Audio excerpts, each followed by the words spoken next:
Hello and welcome to the Quick Start Opening Balances Work in Progress Disbursement video tutorial for ESILAW. Work in Progress disbursements or unbilled disbursements or unbilled expenses all describe the same thing. These are costs that you have incurred on client files either internally or externally that you need to recover. During a data conversion, it is important to ensure that disbursements recorded up to the conversion date that have not yet been billed are brought forward into ESILAW so that they can be billed in the future. If you do not record disbursements, you can proceed to the Quick Start Opening Balances Outstanding Checks video tutorial.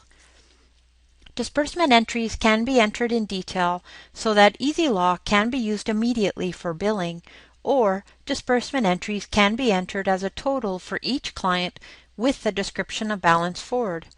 Obviously, entering disbursements in detail can be time-consuming, but the benefit is that you do not have to reference your old accounting system for details.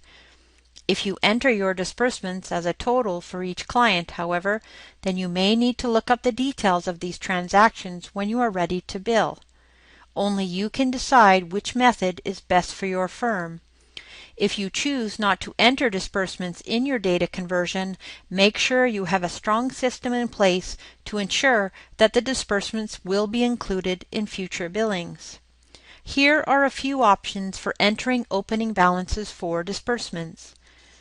Enter a total for each client as non-taxable.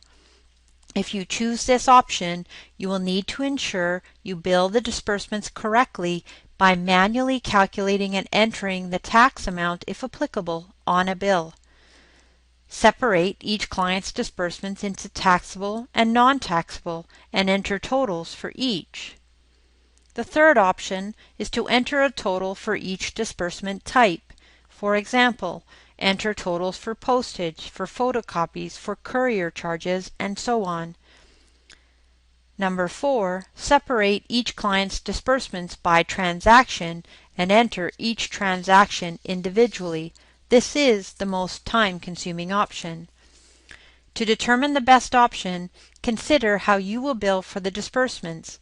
If you anticipate billing a client on more than one bill for the existing disbursements, enter the disbursements individually so that you can select the particular disbursements to include on bills. If you want to bill all of the unbilled disbursements for the client at once, for example, the next time you bill the client, you can save time by entering a single total, or one total for the taxable disbursements and one total for the non-taxable disbursements. You can also use different methods on different clients.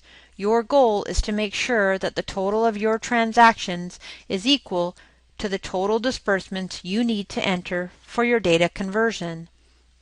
Click Enter Disbursements to proceed. Enter the date of your conversion, or, if you are entering disbursements in detail, enter the date of the disbursement entry. Please note, detailed disbursements can still all be entered as of your conversion date for speed of data entry. Enter the client, or press F5 to display a list to choose from. Enter a reference number. For example, if you are entering a courier charge, you may want to record the waybill number. This field is optional. Enter the disbursement code or press F5 to display a list to choose from.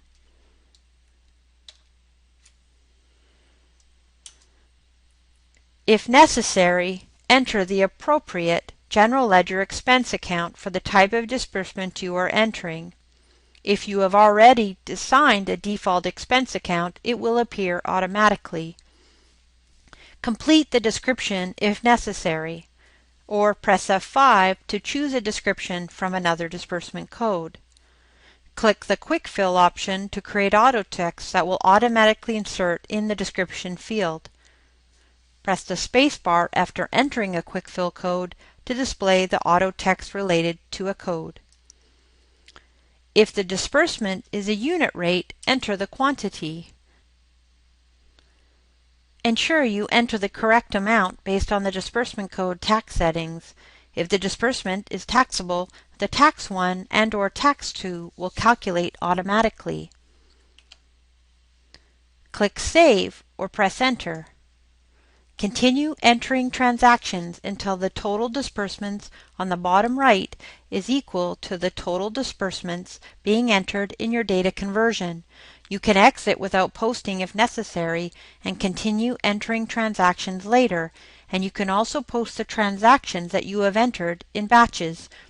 Just make sure that the total of all of your batches is equal to the total disbursements you need to enter for your conversion. I will talk about reports in later video tutorials that can assist you with retrieving this information. Click Post to finish. If you wish to continue with the Quick Start setup of ESILAW, please select the Quick Start Opening Balances Outstanding Checks video tutorial next.